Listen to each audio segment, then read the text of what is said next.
Hello students, मैं आप लोग का स्वागत करता हूं हमारे इस यूट्यूब चैनल पे मेक अ नोट में। तो आज हम पढ़ने वाले हैं कि भारत का संविधान कैसे बना था, the making of Indian constitution कैसे हुआ था। So let's start and make a note. तो मेकिंग ऑफ इंडियन कॉन्स्टिट्यूशन हमें 3 फेजेस में पढ़ने हैं, historical background and assembly making. Assembly making में कौन कौन सी कमिटीज़ बैठी थी वो हम पढ़ेंगे। हिस्टोरिकल बैकग्राउंड्स में कौन कौन सी ऐसी घटनाएं घटी थी जिनकी वजह से इंडिया में फर्स्ट टाइम कॉन्स्टिट्यूशन की मांग की गई, ठीक है। उसके बाद असेंबली मेकिंग में पढ़ेंगे कि कौन कौन सी कमिटीज़ बैठी थी, कॉन्स्टिट्यूशन असेंबली कब बनी, आइडिया ऑफ कॉन्स्टिट्यूशन किसका था, ये सब पढ़ेंगे। उसके बाद पढ़ेंगे कि साइलेंट फीचर्स क्या क्या थे इंडियन कॉन्स्टिट्यूशन के, ठीक है। उससे पहले पढ़ेंगे हम कि इंडियन कॉन्स्टिट्यूशन क्या है। तो Indian constitution is the law determining the fundamental political principles of a government. यह क्या है कि संविधान एक सरकार के मौलिक राजनीतिक सिद्धांतों को निर्धारित करने वाला कानून ही संविधान कहलाता है। गवर्नमेंट हम देखते हैं कि गवर्नमेंट के फॉर्म कितने होते हैं। तो गवर्नमेंट के 2 फॉर्म होते हैं, एक unitary form of government and then federal form of government, ठीक है। तो यूनिटी फॉर्म ऑफ गवर्नमेंट किस तरह की गवर्नमेंट होती है ये जानते हैं हम कि यूनिटी फॉर्म ऑफ गवर्नमेंट जो है वो गवर्नमेंट होती है जिसमें पावर सिर्फ सेंट्रल गवर्नमेंट के पास होती है, ठीक है। और इंडिया में इस तरह का कानून सिर्फ एक टाइम पे लगता है कि नेशनल इमरजेंसी होती है तब ये लगता है, ठीक है। एंड सेकेंड पढ़ेंगे कि फेडरल फॉर्म ऑफ गवर्नमेंट किस तरह के फॉर्म ऑफ गवर्नमेंट होता है। तो फेडरल फॉर्म ऑफ गवर्नमेंट जो है उसमें डिवीज़न ऑफ पावर्स हो जाता है, मतलब जो गवर्नमेंट की पावर है वो 3 लेवल पे डिवाइड हो जाती है, ठीक है। तो जो 3 लेवल पे डिवाइड होती है वो पावर्स क्या हैं देखते हैं कि फर्स्ट है कि सेंट्रल लेवल पे डिवाइड हो जाती है पावर, सेंटर के पास पावर्स होती हैं। एंड देन स्टेट लेवल पे डिवाइड होती है एंड देन लोकल गवर्नमेंट पे, ठीक है। तो लोकल गवर्नमेंट भी दो फेजेस में डिवाइड हो जाते हैं कि एक विलेजेस के लिए पंचायत बनाई गई है, ठीक है। एंड सिटीज़ जो है सिटीज़ के लिए म्यूनसिपैलिटीज़ बनाई गई हैं, ठीक है।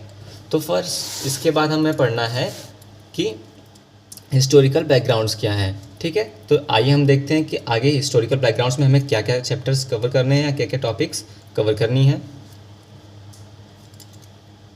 सो इंडियन कॉन्स्टिट्यूशन के हिस्टोरिकल बैकग्राउंड्स को हम 2 फेजेस में पढ़ने वाले हैं। फर्स्ट हम पढ़ेंगे कि 1857 से पहले ऐसे कौन कौन से एक्ट आए थे और 1857 के बाद ऐसे कौन कौन से एक्ट आए थे जो हमारे इंडियन कॉन्स्टिट्यूशन को प्रभावित किए थे, ठीक है।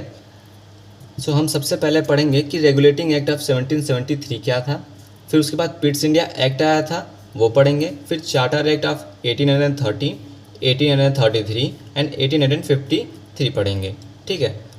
उसके बाद हमें पढ़ना है 1857 के बाद में जो सारे चेंजेस आए थे उन सारे एक्ट्स में, और गवर्नमेंट ऑफ इंडिया एक्ट आया था 1858 में, ठीक है।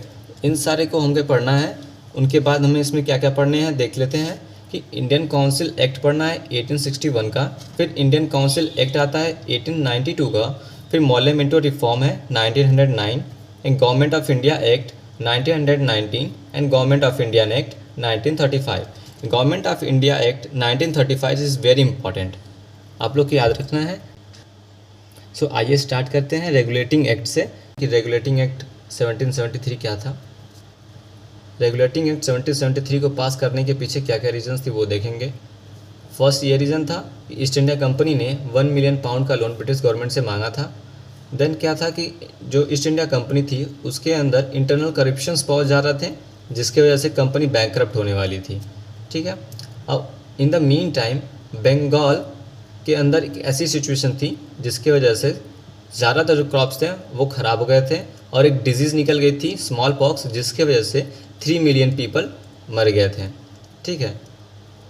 ये सब देखते हुए बंगाल में जितने भी लॉ एंड ऑर्डर थे बहुत ही ज़्यादा तोड़े जा रहे थे, ठीक है। आइए देखते हैं आगे कि इसके क्या क्या प्रोविजंस थे इस एक्ट के रिगार्डिंग, ठीक है।